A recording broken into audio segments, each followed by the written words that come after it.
রাষ্ট্র কাঠামো মেরামতে বিএনপির ৩১ দফা কর্মসূচি বাস্তবায়নে বিভিন্ন জেলায় লিফলেট বিতরণ, কর্মী সমাবেশ ও গণমিছিল অনুষ্ঠিত হয়েছে।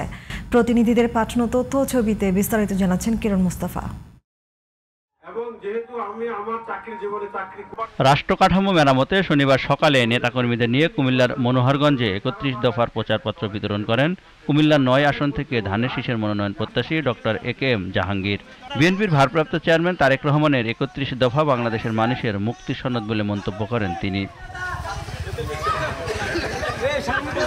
লক্ষ্মীপুরে পৌর মহিলা দলের কর্মসূচিতে যোগ দেন বিএনপি যুগ্ম মহাসচিব শহীদউদ্দিন চৌধুরী আনি। সুন্দর দেশ ও সমাজ গড়তে ধানের শীষকে জয়ী করতে ভোটারদের প্রতি আহ্বান জানান বিএনপির কেন্দ্রীয় এই নেতা। নারায়ণগঞ্জের সোনারগাঁয়ে ৩১ দফা প্রচারণায় জনসাধারণের মাঝে প্রচারপত্র বিলি ও গণসংযোগ করেছেন দলের কেন্দ্রীয় নির্বাহী কমিটির সদস্য অধ্যাপক মামুন মাহমুদ। ৩১ দফা কর্মসূচি জনগণের কাছে পৌঁছে দিতে লিফলেট বিতরণ ও গণসংযোগ করেছেন গাজীপুর ৩ আসনের মনোনয়ন প্রত্যাশী আতাউর রহমান মোল্লা। বিএনপি ঘোষিত ৩১ দফা নিয়ে ময়মনসিংহের গৌরীপুরে সুশীল সমাজের সাথে মত বিনিময় করেছেন বিএনপি ও অঙ্গ সংগঠন। ৩১ দফা প্রচারের লক্ষ্যে গাজীপুরে ফ্রি মেডিকেল ক্যাম্প অনুষ্ঠিত হয়েছে।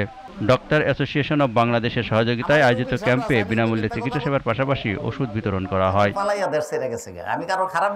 আগামী নির্বাচনে ধানের শীষের জয় নিশ্চিত করতে কুষ্টিয়ার কুমারখালীতে মহিলা দলের কর্মী সমাবেশ অনুষ্ঠিত হয়েছে।